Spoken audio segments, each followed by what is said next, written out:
저는 이제 과거의 어떤 사례를 토대로 해서 앞으로 또 2주 정도 남은 남북정상회담에서 어떻게 될 것인가 그 부분을 좀 말씀드리고자 합니다. 사실 이제 저도 오늘 오전에 또 어디 특강을 갔다 왔는데 대학 교수님들 좀 모였는데 질문 시간이 많지 않았는데 그나마 또 하보라고 했더니 딱 그게 과연 김정은 위원장의 그 비핵화 의지를 믿을 수 있느냐 하는 부분이었습니다. 그래서 그건 뭐 하도 많이 들어가지고 아까 우리 정동영 의원이 얘기하신 것처럼 제가 많이 얘기하는 게 북한의 비핵화의 의지도 중요하지만 그렇다면은 김정은 위원장이 그 비핵화의 조건을 내건 이른바 군사협의 해소와 최대한전 보장을 과연 우리가 준비하고 있는가 하는 문제에 대해서 우리 스스로 물어봐야 된다는 얘기를 한 바가 있습니다.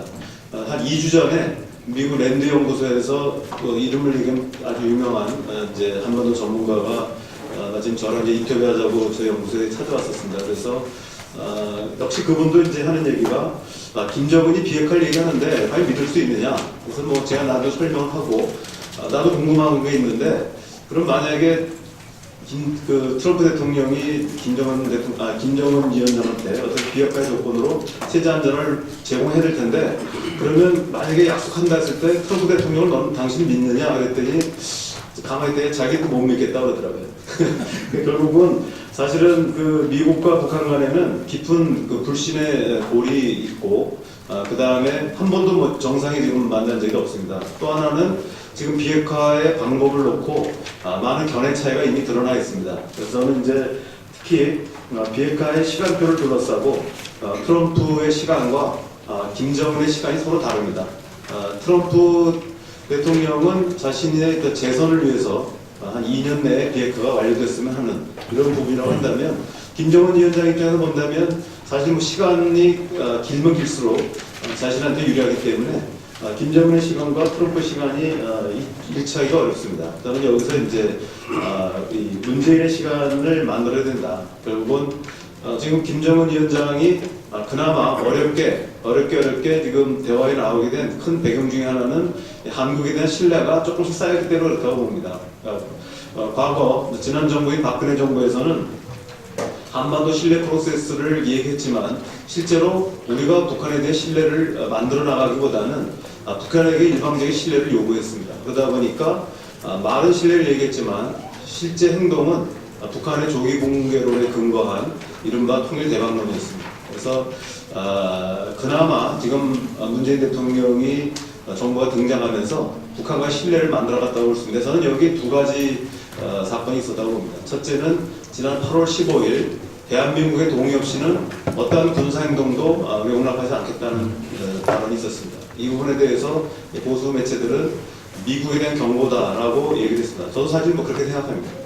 두 번째는 작년 12월 14일 한중 정상회담에서 한반도 평화 안정을 위한 4대 원칙이 합의되는데 첫 번째가 한반도의 전쟁은 절대로 용납하지 않는다는 입장을 밝힌 바가 있습니다. 그래서 저는 이런 부분들이 북한의 김정은 위원장 입장에서 본다면 문재인 대통령이라면 뭔가 해볼 수 있겠다라는 어떤 아주 작지만 신뢰가 쌓이게 된 계기가 됐다고 봅니다. 특히 작년 12월에 평창으로 가는 그 고속철에서 MBC와 인터뷰에서 주한미군 한미 군사연습의 연기 가능성도 얘기한 부분도 신뢰를 더했다고 봅니다. 또 하나 중요한 부분은 아까 우리 그 박지원 의원님이나 정의원님 동의 말씀하셨지만 사실 시간의 문제입니다. 사실 김대중 대통령이 남북 정상회담하고 나서도 시간이 많지 않았고 더군다나 또 바로 이어가지고 강경파였던 부시 대통령이 당선되는 바람에 북한과 미국 간의 공동 커뮤니케가 한 달 만에 바로 깨졌습니다. 그리고 노무현 대통령의 그 남북 정상회담은 사실 몇 달 안 남았기 때문에 성과를 거둘 수가 없었습니다. 그러나 이제 그 문재인 대통령의 시간은 4년 이상이 남았습니다.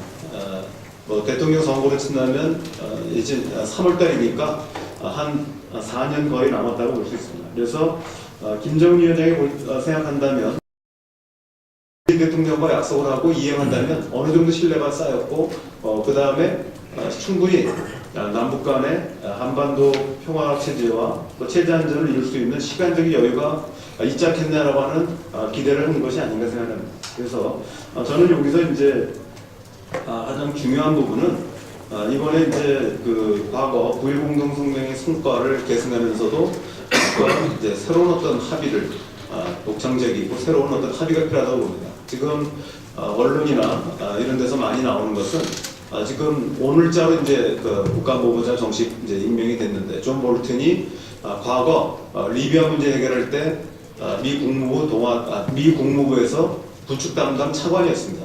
그래서 존 볼튼 그러면 이제 당연히 리비아 해법을 얘기하고 또 리비아 해법에 대해서 실제로 볼튼은 선호한 걸 알려져 있습니다. 또 실제 존 볼튼이 그 국가보고에 내정됐을 때 자기는 어떤 본론으로 바로 들어갔으면 좋겠다. 다시 말하면 초판부터 동결과 불능화를 거치지 않고 바로 비핵화로 갔으면 좋겠다. 폐기로 들어가겠다는 얘기를 한 바가 있기 때문에 더욱더 우리로서는 우려를 낳는 부분이 있습니다. 저는 그럼에도 불구하고 과거 9.1 공동성명의 어떤 약점이라고 할 수 있는 부분이 살라미 저지를 해서 협상이 굉장히 장기화됐었습니다. 이번에는 과거 이제 9.19를 설명한다면 9.19 때는 포괄적 합의를 했고 실제로는 약 17개월 동안 협상이 진전되지 못하다가 바로 BDA 문제 때문에 그랬죠. 그리고 17개월 만에 2.13 합의가 있었습니다. 그리고 또 다시 있었던 게 7개월 만에 13 합의가 있었는데 이때는 뭐냐면 6월부터 정리한다면 포괄적 합의를 이룬 뒤에 단계적 타결과 단계적 이행이 있었습니다. 하나가 끝나면 다시 또 타결을 시도해서 만들어지면 다시 이행하는. 그러다 보니까 시간이 굉장히 길었고 이 사이에 한국의 대통령이 바뀌고 또 그 이듬해 미국의 대통령이 바뀌게 됐습니다. 그러다 보니까 앞에 합의들이 무용지물이 될 수밖에 없었습니다. 그래서 우리의 비핵화의 시간표는 또 북한에 대한 체제 안전의 시간표는 가급적이면 문재인 대통령의 임기 내에 끝내야 된다고 봅니다. 그래서 저는 이제 문재인 대통령이 이번에 정상회담을 하게 되면 일단 중요한 부분은 과거 9.1 공동성명 포괄적인 합의를 했다고 봅니다. 그래서 세세한 이행 절차나 이건 아니더라도 큰 틀에서 무엇을 해야 될 것인가 여기에 대한 합의가 필요하고요. 아까 우리 정 의원님 얘기하신 것처럼 몰타 합의에서처럼 주요한 내용들을 담으면 된다고 봅니다. 두 번째는 바로 이제 한 달 정도 뒤에 있는 북미 정상회담에서는 저는 일괄적 타결을 해야 된다. 그러니까 일괄 타결해서 세부적으로 뭘 해야 되는가 하는 부분인데 바로 어제 방영된 그 일요진단에서 유성락 육재단 속대표였던 유성락 대사가 이제 얘기하시면서 한 부분이 일괄 타결이 필요한데 대신 이 패키지들이라고 하죠. 패키지가 너무 많으면 안 된다. 한 3개 정도 나눠서 해야 된다고 봅니다. 첫째는 현재와 미래 핵, 이런 핵 시설들에 대한 문제가 되고요. 두 번째는 과거 핵, 바로 이미 북한이 만들어서 가지고 있는 핵물질이나 핵탄두 문제입니다. 세 번째는 미국을 겨냥하고 있는 장거리 미사일, 이른바 ICBM 문제, 이 세 개의 틀을 일괄적으로 북미 정상에 타협을 해야 된다고 봅니다. 그리고 그 이후에 열리는 비핵화 실무회담에서는 바로 이런 어떤 일괄 타결된 내용 바탕으로 단계적 이행을 해야 된다고 봅니다. 저는 그렇게 된다면 아까 박지원 의원님 얘기하셨죠. 2년 내에 하는 건 거의 사실 불가능합니다만 그걸 좀 2배로 늘려서 한 4년 내에 한번 해볼 수 있지 않겠나.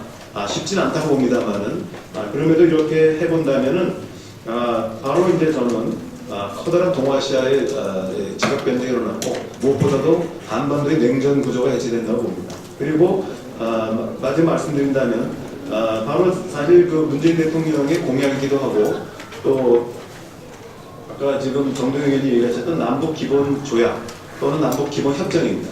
바로 이런 부분들은 바로 이거는 그 초당파적 협력이 필요한 부분입니다. 과거 남북 기본 합의서는 국회의 동의를 거치지 않았기 때문에 법적 효력이 없었고 여기에 따른 북한에 대한 체제 안전 보장이 이루어지지 않았습니다. 9.1 공동성명에 합의했던 한반도 평화 체제와 북미 국교 정상화만으로는 북한의 체제 안전 보장이 완전할 수가 없습니다. 여기에 더해서 한편으로는 우리가 남북 기본 협정을 통한 또 남북 기본 조약을 통한 북한의 우리 차원에 대한 체제 보장이 있어야 되고 또 하나는 이걸 뒷받침할 수 있는 바로 이런 통일 추진기구, 남북 기본 협정 추진기구가 필요합니다. 과거 7.4 공동성명 직후에 이걸 추진하는 남북 조절위원회가 만들어졌고요.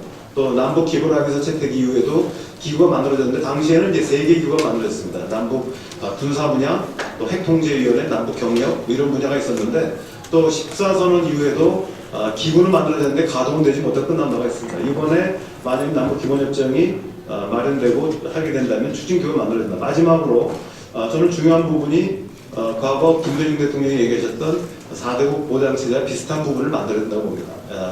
지금은 상황이 바뀌었기 때문에 일본이라든지 이런 나라들의 보장까지 필요 없다 하더라도 저거는 국제적인 보장으로서 북한에 대한 체제 안전 보장을 다시 한번 하게 된다고 봅니다. 만약에 가능하다면 남북미 종전선언도 가능하고요. 아니면은 유엔 안보리를 통해서 유엔 안보리 국가들의 그 체제 안전 보장에 대한 결의가 나온다면 이런 유엔 안보리 결의는 아시다시피 국제법과 동일한 결의를 가지고 있습니다. 그래서 이런 부분을 통해서 체제 안전을 보장해 준다면 북한에 대한 비핵화 가능을 좀 더 높이지 않을까 생각합니다.